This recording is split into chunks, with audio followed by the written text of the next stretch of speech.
Özbek, Türkmen, Uygur, Tatar, Azer bir boydur. Kara, Kalpak, Kırgız, Kazak bunlar bir...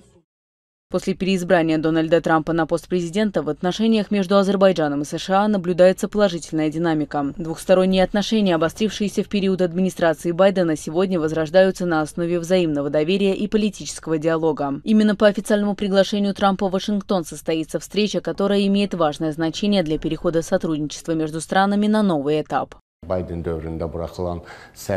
Ошибки, допущенные в период администрации Байдена, активно устраняются администрацией Трампа. Это отчетливо прослеживается в письмах, направленных Азербайджану, а также в обращениях главы государства США, где подчеркивается уважительное отношение к нашей стране. Публикация Дональда Трампа по поводу форума, прошедшего в Ханкенде, также ярко демонстрирует, какое значение президент США придает нашей стране и ее лидеру. В текущей ситуации визит президента Азербайджана в США станет, безусловно, началом нового этапа в развитии двусторонних отношений, и в этом нет никаких сомнений.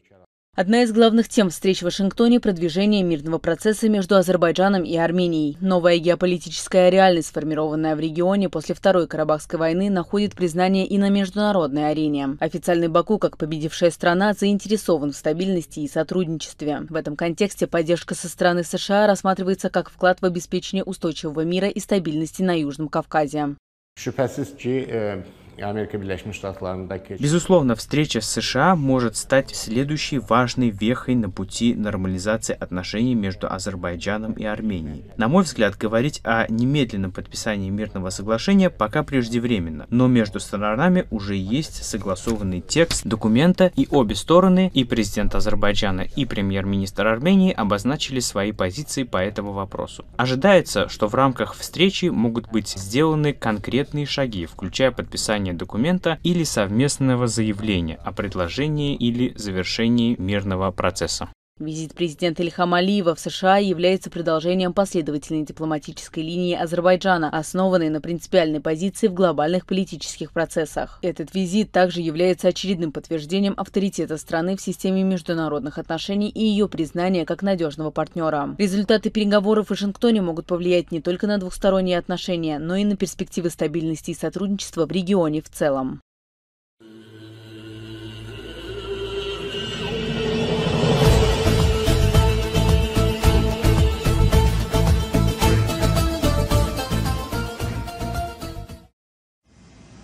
Армения и Азербайджан подпишут мирное соглашение. Это произойдет во время визита лидеров этих стран в Белый дом 8 августа. Об этом президент США Дональд Трамп написал в своей соцсети. Трамп заявил, что с нетерпением ждет приема президента Азербайджана Ильхама Алиева и премьер-министра Армении Никола Пашиняна. По его словам, встреча состоится в рамках исторического саммита мира. Президент Алиев и премьер-министр Пашинян присоединятся ко мне в Белом доме на официальной церемонии подписания мирного соглашения. Соединенные Штаты также подпишут двусторонние соглашения с обеими странами для совместного развития экономических возможностей, чтобы в полной мере раскрыть потенциал региона Южного Кавказа. Азербайджанские СМИ уже опубликовали кадры прибытия президента Азербайджана Ильхама Алиева в США. Центральным элементом соглашения станет проект «Маршрут Трампа» – коммерческий коридор через юг Армении, соединяющий Азербайджан с Нахичеваном при сохранении суверенитета Армении. Стороны подпишут совместную декларацию и парафируют мирное соглашение, официально выйдут из Минской группы ОБСЕ. Проект «Маршрут Трампа» будет носить гражданский характер, а США выступят как оператор и гарант его безопасности. Последняя встреча между лидерами Армении и Азербайджана состоялась в прошлом месяце в Объединенных Арабских Эмиратах. Хотя стороны пытались продвинуться в вопросе мирного урегулирования, переговоры завершились без объявления конкретных договоренностей. В начале года Армения и Азербайджан заявили о достижении определенного прогресса в подготовке предварительного мирного соглашения.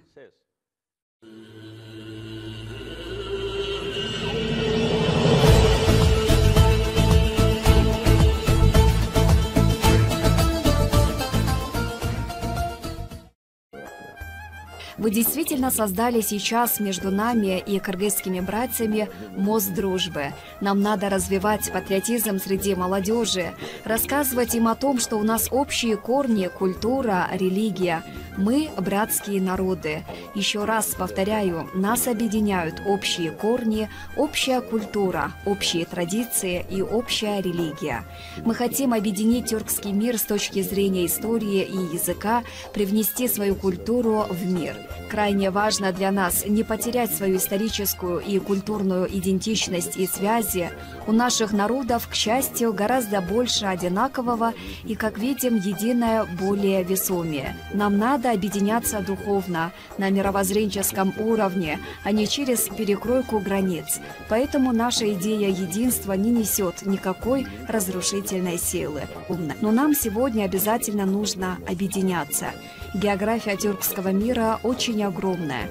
Желательно бы всем тюркским народам ежегодно проводить День тюркской культуры и языка, чтобы молодое поколение, которое об этом не задумывалось, узнало, что у него так много братьев и сестер по всему миру и воодушевилось на созидательные свершения. Исмаил Гаспаралы сказал: «Единство в языке, мыслях и действиях». Он рассматривал всех тюрок-мусульман как одну нацию, или точнее основу для одной нации, формирование которой должно было стать результатом последовательной и системной работы национальной интеллигенции. Во время встречи с главой муниципалитета района Кичиарен города Анкары Тургут Алтунок сообщил, что будем проводить огромное количество мероприятий и приглашать группы из Кыргызстана на фестивали культуры, ежегодно проводимых муниципалитетом Кичиарен, а также выделим в Кичиорене помещение для национальной кыргызской кухни. Алтунок сообщил, что в настоящее время ведется работа по благоустройству этих парков. В ближайшие месяцы в Турции пройдут Дни культуры Кыргызстана и международный симпозиум, посвященный творчеству Чингиза Айтматова. Тургут Алтунок назвал Айтматова гордостью народов тюркского мира. Айтматов – океан культуры, перед которым преклоняются все. Такие выдающиеся личности не должны забываться, поэтому очень важно дать этому парку его имя. Далее Тургут Алтунок отметил необходимость дальнейшего развития сотрудничества в различных сферах между побратимами, муниципалитетом Кичиарен и Ленинским районом Бишкека и осуществить обмен визитами на уровне руководства указанных местных органов власти. Уважаемый Тургутбей, наверное, вы побывали во многих тюркских странах. Нет, не успел. А вот то, что не смог побывать, об известных личностях узнаю по литературе и знаю эти тюркские республики. Знаю Манаса, Исыкуль, Абая Кунанбаева, Кайсына Кулиева, Чингиза Айтматова. Все про Азербайджан, Туркменистан. Если так посмотреть, то в Турции эти могучие известные имена даны улицам, паркам, мостам, поселкам и так далее. В данное время более тесные связи существуют между посольствами тюркоязычных стран. Часто проводим совместные мероприятия, фестивали, конгрессы, концерты. Под знаком братской дружбы и крепнущего единства всегда помогаем братьям и будем помогать. Я верю, братская дружба наша не закончится вовек. Еще в 30-е годы Мустафа Кемаль Ататюрк сказал: «Придет день, Советская империя будет разрушена. У нас там есть братья и сестры по крови. Мы должны к этому быть готовы». Türk dünyasının bir koludur. Kırgızistan'la Türkiye ilişkileri barisinde nelerden bahsederdi? Şöyle tabii Kırgızistan Türk dünyasının kapısıdır yani. Başlar ve biter. Kazakistan ve Kırgızistan. Я считаю, Кыргызстану всегда открыты ворота тюркского мира. Развиваются двусторонние отношения между Турецкой Республикой и Республикой Кыргызстан, одной из стран, которая занимает ключевое положение в Средней Азии. На сегодняшний день отношения между Турцией и Кыргызстаном вышли на стратегический уровень. Отношения между двумя странами развиваются в сфере политики, экономики и торговли, военной сфере, культуре и образовании, сфере здравоохранения, а также связи и транспорта. Эти отношения основываются на солидной договорно-правовой базе, включающей более 200 соглашений и протоколов.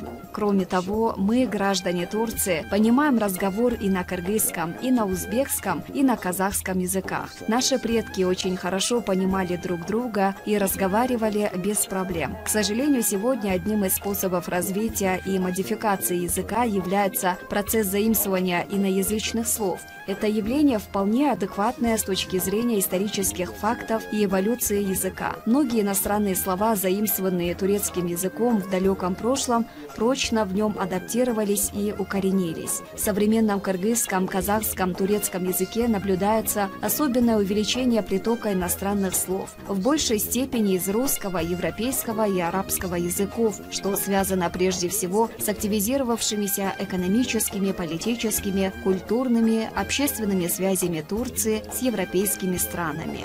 Кыргызстан – это родина наших предков, это место, где родились мои предки. Дорогие мои братья и сестры, давайте развивать наш Кыргызстан. Наши возможности безграничны, нет ничего невозможного. Кыргызстан пока еще молодая страна. Мы – потомки великого Манаса. Наши предки отдали свою жизнь ради свободы, ради независимости Кыргызстана. Давайте ценить это. Кыргызстан – богатая страна. В ней много различных полезных ископаемых, ее природа прекрасна, она расположена на благоприятных климатических поясах, и так можно продолжать до бесконечности. Аллах одарил всеми ресурсами, которыми можно восхищаться. Самое важное то, что мы, тюркские народы, должны сплотиться в трудные минуты. А когда мы дружны и сплочены, у нас появятся крылья, мы сможем взлететь на недосягаемые высоты. Так давайте осуществим нашу общую мечту. После распада СССР и образования ряда новых тюркских суверенных государств, Турция была одной из первых, кто признал независимость Кыргызстана в 1992 году, сразу после провозглашения Бишкеком суверенитета. Первым тогда на кыргызскую землю вступил тогдашний президент Турции Тургут Озал, объявивший Кыргызстан своим естественным союзником и подтвердившим готовность оказывать Бишкеку всестороннюю помощь. Здесь побывали также президенты Турции Сулейман Демирель, Ахмед Сезер, Реджеп Эрдоган, также заявившие стремление Анкары к установлению максимально тесных связей с Кыргызстаном. Укрепление связей с центральноазиатскими странами, с тюркской родословной, современное турецкое государство и его общество воспринимают как реализацию заветов первого турецкого президента Кемаля Ататюрка, завещавшего не забывать братьев в Средней Азии. Насколько знаю, кыргызско-турецкие отношения имеют солидную договорно-правовую базу, которая состоит из более 100 соглашений, договоров и протоколов, регулирующих вопросы текущего и перспективного сотрудничества в различных сферах, в том числе в политической, торгово-экономической, культурно-гуманитарной, научно-образовательной, военно-технической и так далее. Кыргызско-турецкие взаимосвязи берут свое начало со времени установления дипломатических отношений между двумя государствами 24 декабря 1991 года, что стало возможным после знаменательного события, когда 18 декабря того же года Турция первая признала независимость Кыргызстана. Взаимоотношения Кыргызстана и Турции базируются на общности истории, культуры, языка и религии двух братских народов из большой семьи тюркского мира. Принципы двустороннего сотрудничества исходят из общепринятых норм международного права и взаимного учета национальных интересов, а также равенства и дружбы. В числе наиболее продвинутых сфер кыргызско-турецкого сотрудничества находятся культурно-гуманитарные и научно-образовательные связи. Обе страны выступают с общих позиций по вопросам совершенствования арсенала взаимодействия в плане совместного изучения и широкой пропаганды богатого историко-культурного наследия и современных достижений в области науки, образовательных и информационных технологий. Между крупными университетами обеих стран сложились вполне эффективные горизонтальные связи и развиваются плодотворное сотрудничество в подготовке высококвалифицированных специалистов, а также ведется широкий обмен информацией и опытом в области научных исследований. Bizim programın adı biliyorsunuz Dostu Köprüsü'dür. Kırgız Devlet Televizyonu'nda yayınlanan bir program. Buradan Türk dünyasına neler seslenme isterdiniz? Mesajlarınız neler? Biraz önce söyledim. Yani Türk dünyası tabii 90 yılları.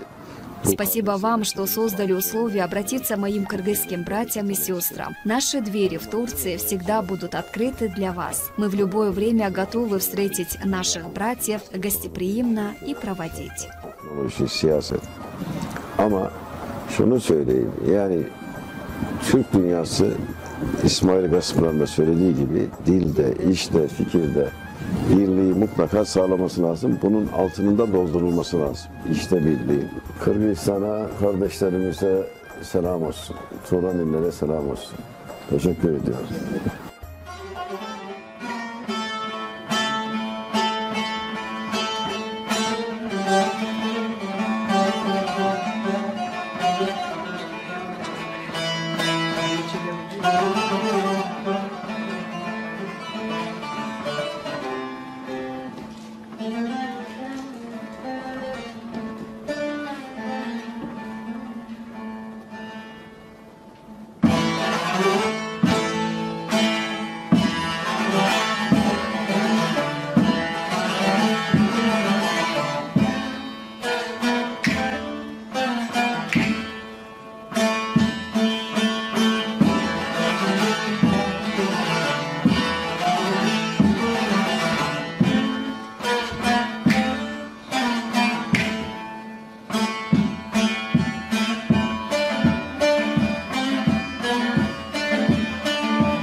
Наша съемочная группа встретилась с актером Джилалом Алем, известным по таким сериалам, как «Воскресший Эртугрул» и «Основание Осман». Зрители знают его по роли Абдурахмана Гази в сериале «Основание Осман».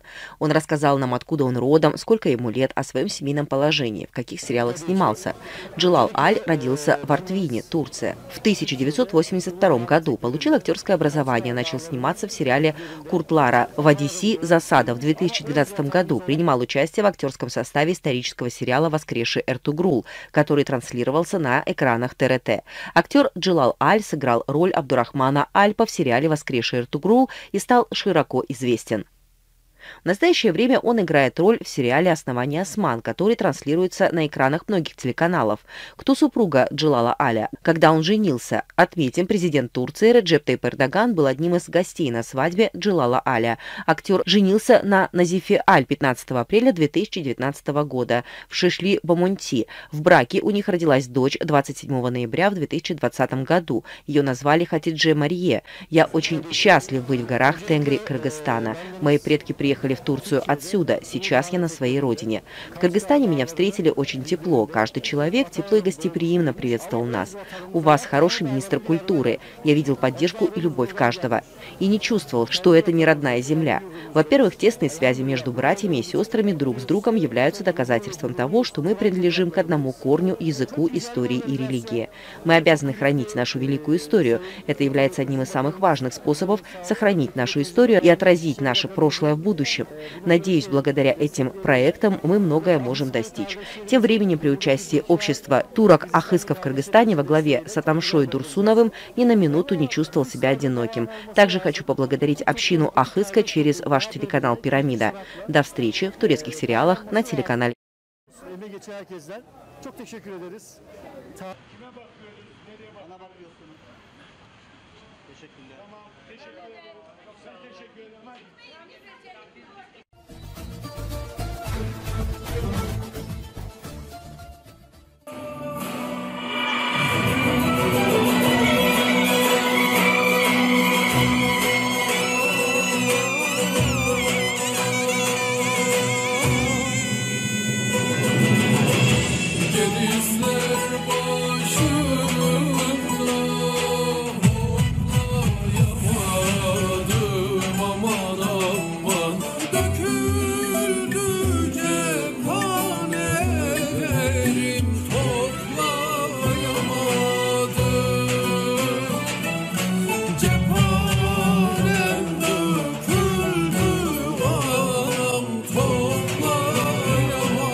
Koynuna girmeye kalmıştır biraz. Gönül ferehlenip eğledi pervaz. Ölmeyip göreydim seyrini her yaz. Sende vardır başka letafet şu şans. Koynuna girmeye kalmıştır biraz. Gönül ferehlenip eğledi pervaz. Ölmeyip göreydim seyrini her yaz. Sende vardır başka letafet şu şans. Hey, hey, hey, hey,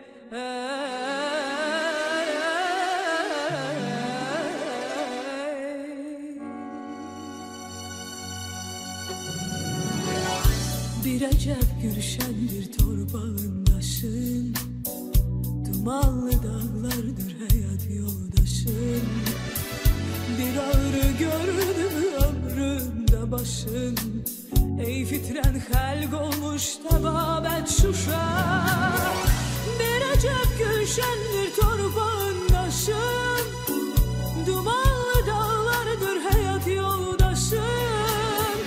Bir ağrı gördü mü ömründe başın. Ey fitren helg olmuş tebabet Şuşa.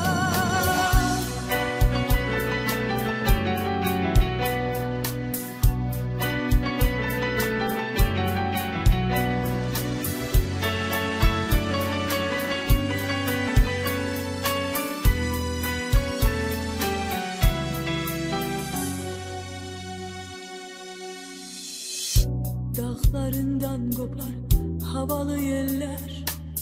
Ah o serin yerler, sefalı yerler. Dağıdıp kuşumu divan eyler. Üsalın herkese saadet Şuşa. Dağlarından kopar havalı yerler. Ah o serin yerler, sefalı yerler. Dağıdıp kuşumu divan eyler. Üsalın herkese saadet Şuşa. Hey, hey, hey, hey,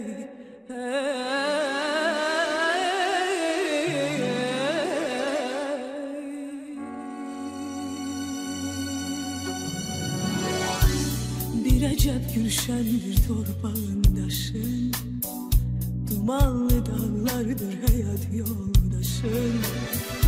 Bir ağrı gördü mü ömründe başın. Ey fitren helg olmuş tebabet Şuşa. Bir acep gülşendir torpağındaşın. Dumanlı dağlardır hayat yoldaşın. Bir ağrı gördü mü ömründe başın. Ey fitren helg olmuş tebabet Şuşa. Ey fitren helg olmuş tebabet Şuşa.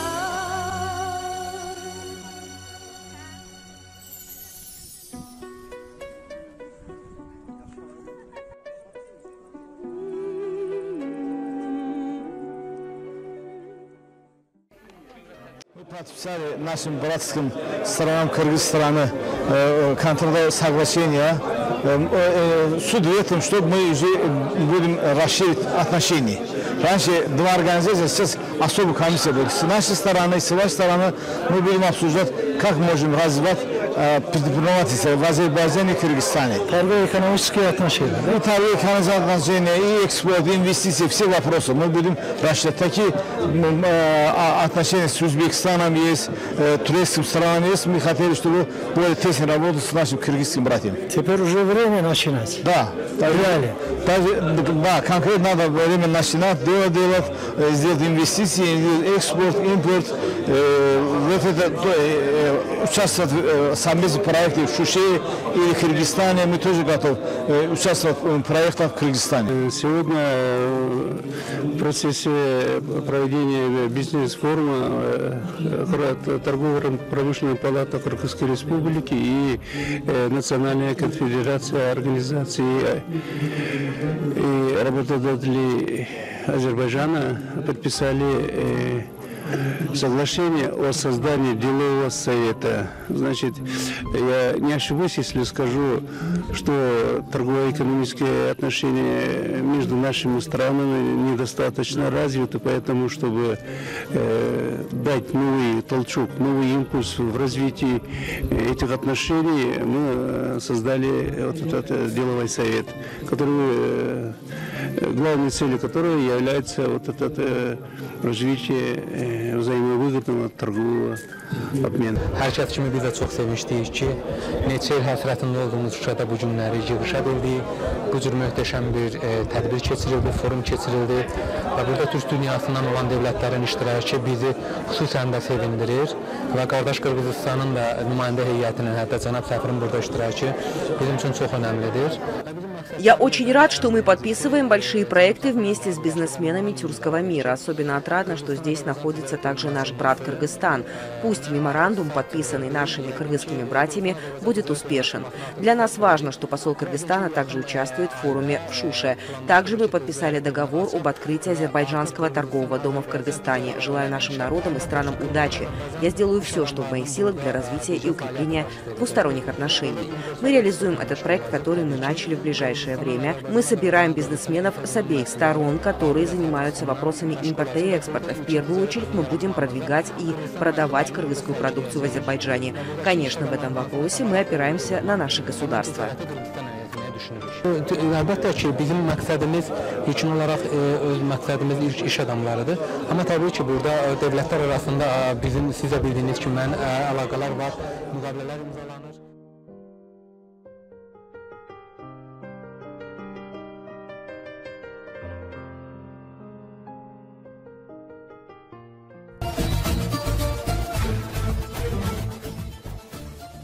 Меня зовут Рахат, Джунушбаева Рахат.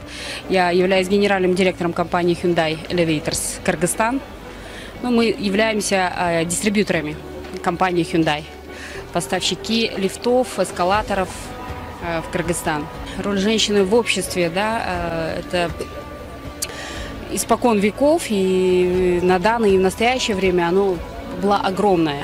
Женщина – это кто? Хранительница очага. Женщина – она отвечает за семью, за воспитание детей. Помимо этого, сейчас в современном обществе женщины настолько активно работают именно в развитии не только политической жизни страны. Политической жизни страны, и свой вклад вносят и в экономике, и в развитие экономики, вклад в страну. Вот в развитие экономики. Вот сегодня собрались, сколько женщин собрались? 300 женщин, да, здесь. И у каждой женщины огромный вклад в развитие не только экономики Кыргызстана, но и в социальное развитие страны, и в воспитании детей, и в семье у них огромная роль. Спасибо. А вы что можете сказать? Менин атым Нуржан Казакбаева. Айымдардын ишкерлиги тууралуу айтайын дегем. Ишкер айымдар тууралуу. Ишкер айымдардын ишкердүүлүккө келүүсү эң жакшы туура тандоо деп ойлойм.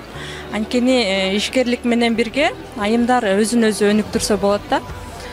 Мисалы үчүн үйдө деле ишкерлик менен эгер алектенбесе, үйдө деле күнүлүк оокат менен күн өтө берет да. Эгер кандайдыр бир ишкерлик баштаса, үйдөгү оокат дагы бүтөт, анан ишиң дагы жүрө берет да. Бир жагынан финансылык жактан дагы көз карандысыздыкка алып келет. Ошондуктан эгерде айымдар финансылык жактан да көз карандысыз болсо, иш менен алектенип турса, алар үчүн же болбосо ошол ишкерлик менен алектенип жатып, алар өзүнүн потенциалын ачышат да. Ошол потенциалды ачып, өзүн өзү айым өнүктүрсө, ошол айым үй бүлөсүндө татыктуу эне болот деп эсептейм да. Балдарга тарбия берүүдө салымы чоң болот деп ойлойм. Спасибо большое, чоң рахмат. Женщина и предпринимательство – это совместимо? Да, совместимо. Совместимо. Женщина – хранительница очага. Да, верно. Что думаете? Да, верно. Верно. Женщина должна воспитать детей. Детей, но не сидеть дома весь день. Сегодня? Да, сегодня. Раньше не так было? Раньше они сидели дома весь день. Да. Откуда вы? Я с Ошской области. Ошской области? Да. А кем работаете? Ну, у меня гостевой дом, как предприниматель, и сама работаю преподавателем вуза и гидом-переводчиком. Меня зовут Элиза Аселбек, я являюсь предпринимателем уже более 10 лет, как в сфере услуг веду несколько направлений бизнеса.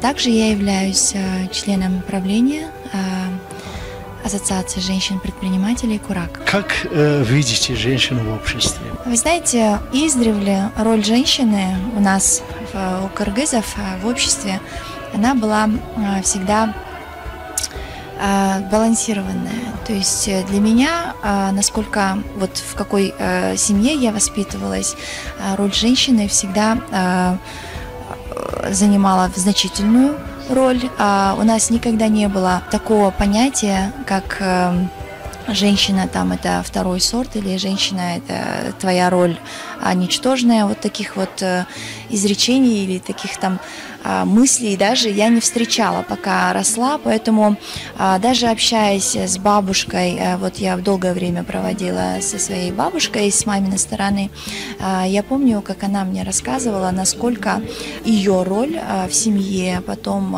в семье ее у моего дедушки, мужа, да, ее каким образом воспринималась.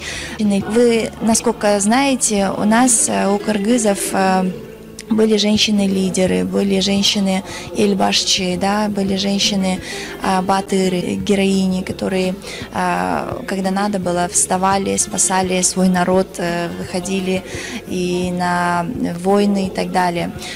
Я сейчас просто вижу изменение в инфраструктурном плане, а так роль как воспринималась в обществе, так и воспринимается.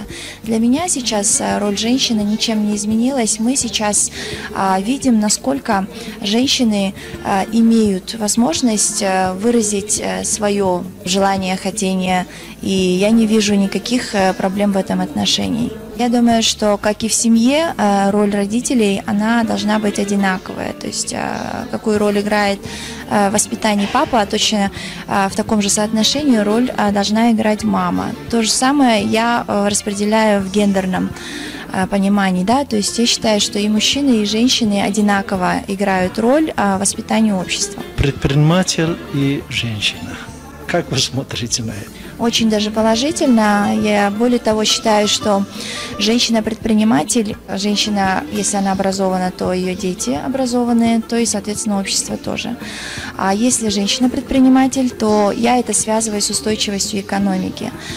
Потому что на примере, я не хочу выделять женщин от мужчин, но просто мне почему-то верится, что по своей натуре, вот нас природа этим наделила, да, женщины более стойкие на все удары, на все трудности и сложности жизни, а когда это касается бизнеса, тем более они выносливые, и очень много, я полагаю, что женщин, которые не сдаются, то есть они, если один раз обанкротились, я очень много знакома с такими предпринимательницами, которые вставали и заново начинали свой предпринимательский путь. Бизнес-леди.